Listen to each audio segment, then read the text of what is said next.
Hey guys, I gotta make this quick because my internet sucks, and it does upload big files, and I'm running out of room. So, today, obviously by the title, I'm gonna be showing you how to make a proper omnitrix. Now, I haven't painted this yet, and it's not the best. I'm sure, no, I'm positive everyone else has a better cutting job than me. I'm still getting used to cutting foam, so you're gonna have to bear with me. But other than that, I mean, I think it's decent, at least for the fact that anytime I do look up a video, seeing if anyone else has done a new one, which I wouldn't think so, but it's just a bunch of like 3-year-olds and 10-year-olds making paper ones, which, it's cool, but it's kind of hard to see the fact that it's made out of paper. Um, Same thing with cardboard, so that's why I wanted to make this out of EVA foam or craft foam. I did make one at my dad's house out of craft foam. It was a little bit thinner than this one. It was a little bit more slim fit, but it had its issues. This one I kind of made a little bit in my. I kind of took it in my own design mainly because I couldn't figure out how to do a bigger ring and then this little piece right here, so I kind of just set it inside. Well, I knew how to do it all. It's just making it look pretty was my problem. Now I'm pretty sure most of you can probably make it look prettier than this. So if you want, you can make the whole ring with, it's kind of simple. You just cut out, a thing of foam and you ring it around and then glue it, or you can just cut out a ring and then do all this. I use some leftover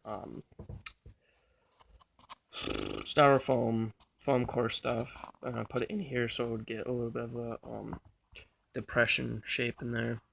Also, I don't have a heat gun, so this is a little bit more difficult. So make sure you have a heat gun, because the seam is kind of crap. It started breaking itself apart, so it's a good thing nobody really sees that part, anyways. But yeah, you're gonna want to heat form it and then glue it down and just hold it there. All you do is you take a strip about, let's see, I actually have a ruler this time. There's a reference of the ruler. It's about, it's a little under 4 3/4 of an inch wide. Now that's just for my wrist. You can kind of set it however, and it kind of varies from how wide it is. Some shows and movies and animated movies, it's a little bit wider, sometimes a little bit thinner. It kind of varies. There's very minute variations whenever they're going through, obviously, for detailed reasons. Sometimes it doesn't need to be as detailed as usual, but I digress. You can kind of just customize this however you want. It's kind of hard to mistake something that isn't an omnitrix. If you have an hourglass of some sort and it's green and black and a little bit of white and some gray, I mean, if anyone knows the series, they're gonna think, oh, it's an omnitrix. At least for me, because it's kind of hard to miss, this symbol. So yeah, you just kind of, then you make it however long it is. So you have the width, make it however long you need it, and then you wrap it around your arm, you glue it, cut out a circle, and you glue it on top, and make sure you have some kind of hourglass thing. And then, obviously, it's going to be coming out, so you kind of just want to make a little piece that'll fit in between the armband and the actual circle itself. Now, if you want to make this rotate, what you can do is you can use a toothpick, put it through the middle, make sure it goes to the bottom, and then put another piece under there so you're not getting stabbed and you can actually turn it. Two downsides with that. One, it's a little bit shady, and the fact that, or sketchy, I mean, wow. I'm hanging out with my mom too much. Um, it can mess up a little bit. It can move around. If you have something better than a toothpick, then do it. But the reason why I didn't do it is because I had to completely cut out this piece right here. I don't know how to just cut out a little piece out of the foam without ruining it underneath it. So I just ended up cutting the entire thing, and then this is actually the bottom of this circle as well. So if I put a toothpick here, it would have looked weird. And yes, I could have put another piece of styrofoam or foam core underneath it, but then it just would have poked through because of how weak the stuff is. And I'm okay with it not turning, to be honest. I mean, yeah, it would be cool, but I don't know. With this one, at least, I don't think it would look all that cool, having this big thing turn. If I were you, I'd just make it to where, if you could, make a track around here, and then you can have the circle go around, but not the middle piece, because that would look a little weird. And then, of course, you got the white tubes and a little bit of black. So the tubes, what I'm going to do is I'm probably just going to use some rounded off EVA foam.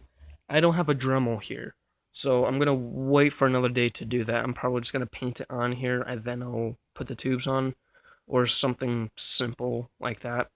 And then you can put supports in here. If you want, you can Velcro it down.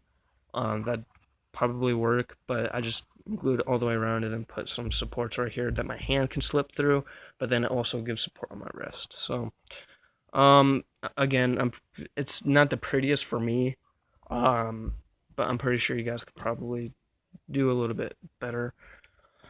But yeah, I know not a whole lot of people really even remember that show, but, just in case you've been wanting to make one and everyone else on the interweb hasn't been making really good ones, I think this is probably a good method. Now, I'm not saying mine is good, because it's obviously crap, but,